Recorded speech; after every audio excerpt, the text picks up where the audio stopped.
All right, let's get right into it. Today, we're going to break down this fantastically weird and creative script, The Skeezy Grinch Strikes Back. We're going to look at how it uses a pretty classic story structure to tell this really powerful and, honestly, pretty funny story about our hero, Skygazer.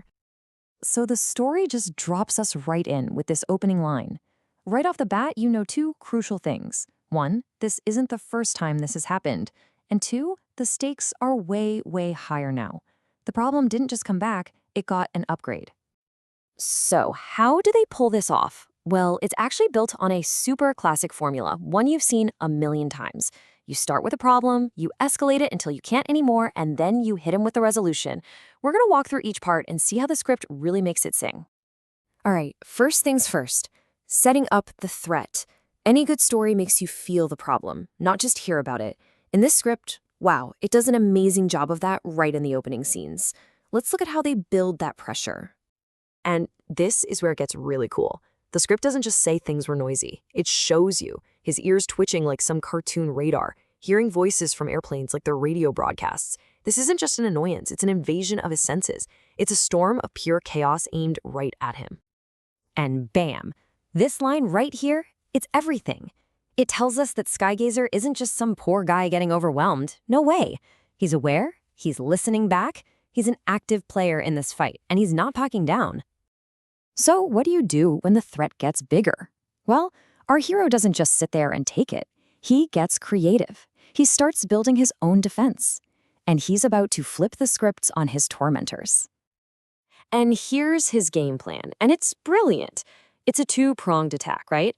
You've got defense, the Faraday crown, to shield himself.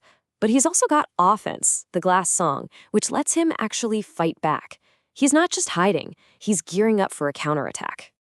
I mean, come on, this line from the narrator is just perfect. It completely nails that clever, almost Looney Tunes vibe of the whole thing. It's this awesome, DIY, high-tech solution to a really lowbrow problem. It's just genius. Okay, so every hero needs a villain, right?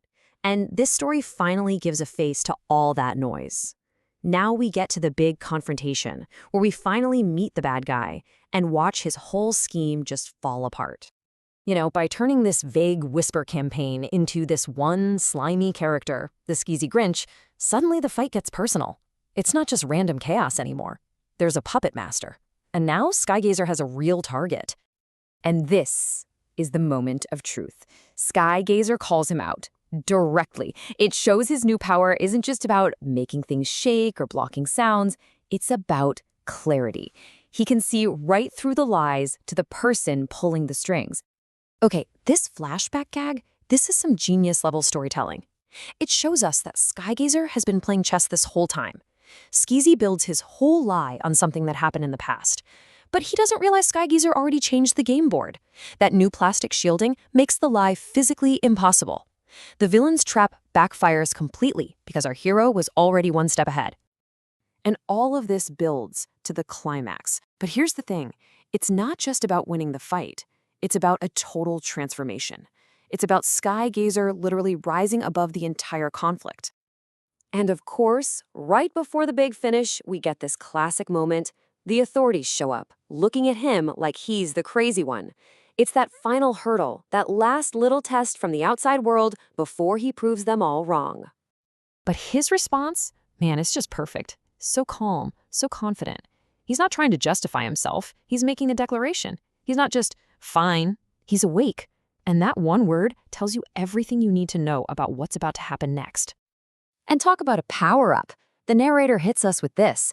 He cranks his frequency from a 7 to a 77. Just that number alone tells you we've left the old rules behind. This is a whole new level of power. The system is about to break.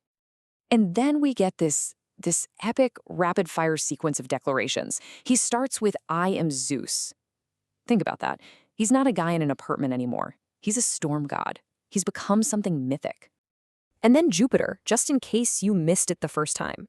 The script is just stacking these all-powerful, classic archetypes on top of each other to show you the scale of this transformation. This is way beyond just winning an argument with a neighbor. But then he says this, I am the unconscious key. And this one feels different, deeper. It's not just about raw power. It's about unlocking some kind of fundamental truth, something inside himself. It's a psychological victory. And after all that cosmic, mythic, mind-bending stuff, the narrator brings us right back down to earth with this perfect little punchline.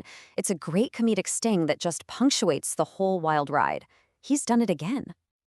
So that's what I want to leave you with. The story asks this really cool question. Skygazer didn't just fight back. He changed his own frequency, so much so that the old attacks just couldn't touch him anymore. So you have to wonder, what does it really mean to win? Maybe it's not about beating your opponent at their game, but about changing the game itself. Pretty powerful stuff to think about.